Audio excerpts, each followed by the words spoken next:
nationality. For Protestants, it was essentially about religion.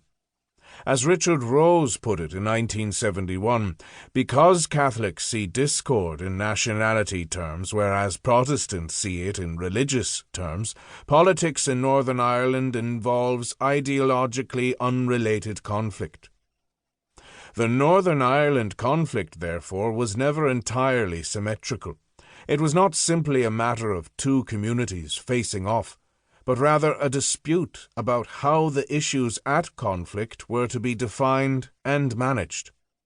This means that the British government, in particular, was always a crucial active agent, one which saw itself as above the fray, but in so doing was deluded about its own interests, prejudices, and motivations. The Northern Irish had their own stereotype of perfidious Albion, again not entirely inaccurate.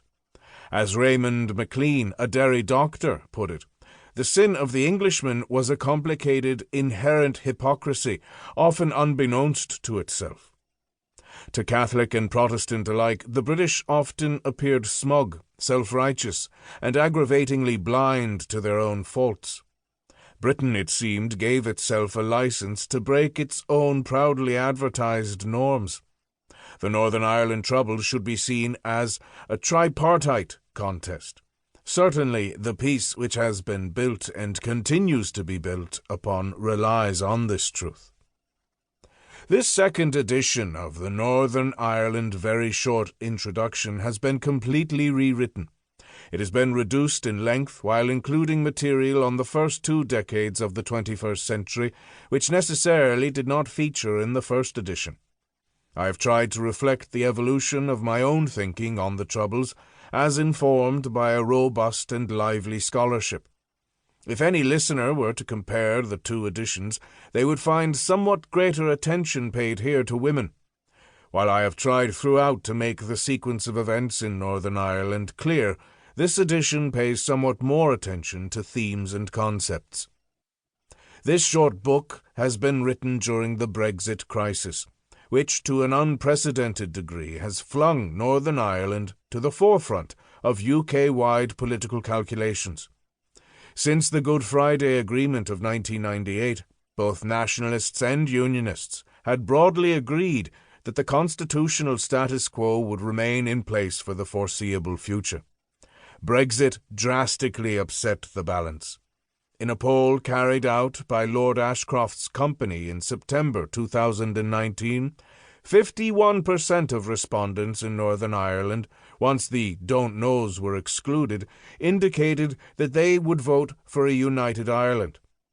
This was an outlier poll, certainly, but its significance was clear. The sands in Northern Ireland were shifting. Chapter 1. The Origins of the Troubles. The conflict in Northern Ireland had long roots, though we must be careful not to conclude from this that it was simply a throwback to the past. It was the product of the collision of 2 groups, and, over the long span of time, involved much more peaceful coexistence than active conflict. This was never, however, particularly happy cohabitation.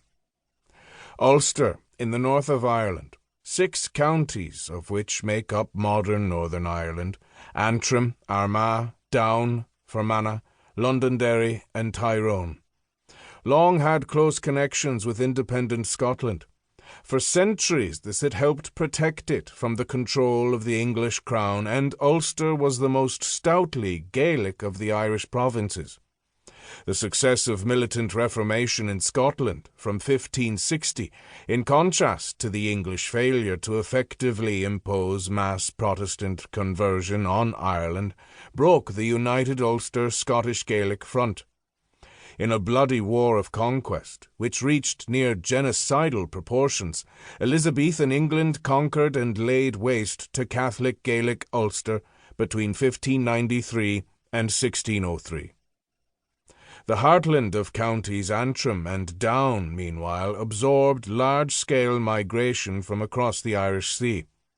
This area was ringed by a government-organised plantation of settlers from across Great Britain beginning in 1609. Ulster became